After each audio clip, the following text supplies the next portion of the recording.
بھائی، میں سردار طیب خان، میرے ساتھ مجھے شیر افضل خان مروت صاحب. مروت صاحب بتائیں، عمران خان صاحب سے ملاقات ہوئی، آج دوسری ملاقات ہوئی ہے، بڑے خوش نظر آ رہے ہیں اور زبردست نظر آ رہے ہیں، کیا کہیں گے؟ خان بڑا خوش تھا آج، بڑا مطلب انتھوزیسٹک تھا، اور بڑے انہوں نے جو ہے پرجوش انداز میں تمام ٹیم کو جو ہے ہدایات دی، اور آج ان کے ساتھ بات چیت کا بڑا مزہ آیا.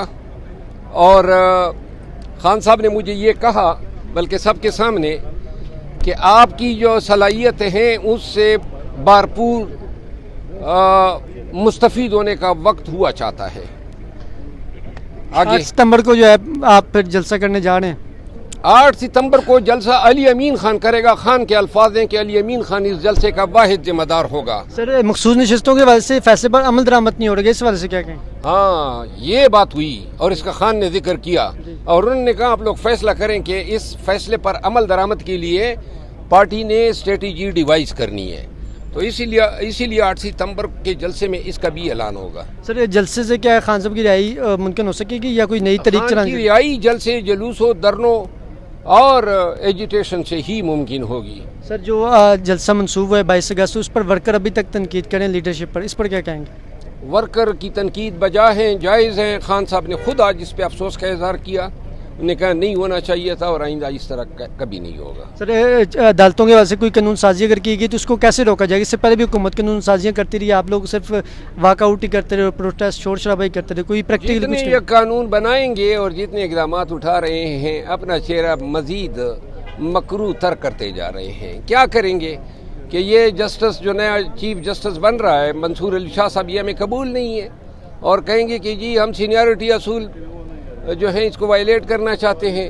اس کے لیے ان کو 2 تائی اکثریت درکار ہے، جو اللہ کے فضل و کرم سے ان کے پاس نہیں ہے. یوٹیلیٹی سٹور کے ملازمین اس وقت دھرنا دے رہے ہیں، احتجاج کر رہے ہیں، اس وقت ہماری ہمدردیاں ہیں. اور یہ جو حکومت بنی ہے نا، یہ حکومت چوری کے مینڈیٹ کی بنیاد پہ بنائی گئی ہے.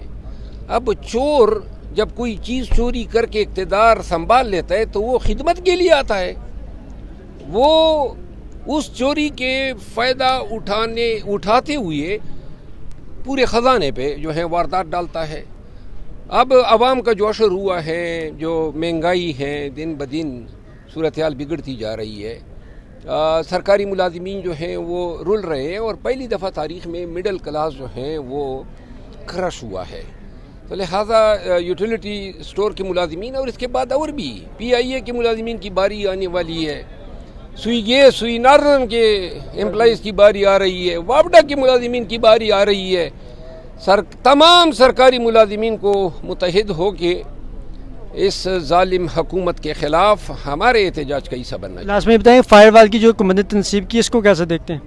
وہ کہہ رہے ہیں ہم نے تو فائر وال لگایا نہیں ہے، صرف وی پی این سے نیٹ وغیرہ ڈسٹرب ہوتا ہے. نہیں، فائر وال اگر نہیں لگایا ہے تو وی پی این درکار کیوں ہے؟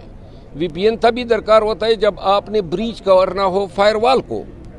اب جو فائر وال انہوں نے لگایا ہے یہ تو امارات میں بھی لگا ہے، اور چائنا میں بھی لگا ہے، سعودی عرب میں بھی لگا ہے، لیکن اس سے انٹرنیٹ کی سپیڈ تو سلو نہیں ہوتی ہیں. اب آپ دیکھیں نا کتنی انڈسٹریاں اس سے متاثر ہوئی، بینکنگ سیکٹر متاثر ہوا ہے، تمام آئی ٹی سیکٹر متاثر ہوا ہے، سوشل میڈیا متاثر ہوا ہے، حتیٰ کہ یہ جو چھوٹے چھوٹے رائڈر ہوتے ہیں بائکیا کے، یا جو فوڈ چین ہے، فوڈ پانڈا ہے، وہ بیچارے جو ہیں اپنا کام نہیں کر سکتے ہیں. میں اب سوشل میڈیا کے لوگوں نے مجھے ریکویسٹ کی ہے، میں عنقریب 1-2 دن میں ایک ریٹ دائر کر رہا ہوں کہ بے شک آپ فائر وال لگائیں، جو بھی کرنا ہے. احمد امین صاحب نے ریٹ تو دائر کی، لیکن اس پہ حکومت کو جواب نہیں دے رہی. تو بھائی میرا جواب تو پورا نہیں ہوا نا، تو ہم ایک اور ریٹ دائر کر رہے ہیں. تو اس ریٹ سے کوئی عوام کو فائدہ؟ نے کیا کیا ہے؟ انہوں نے پٹیشن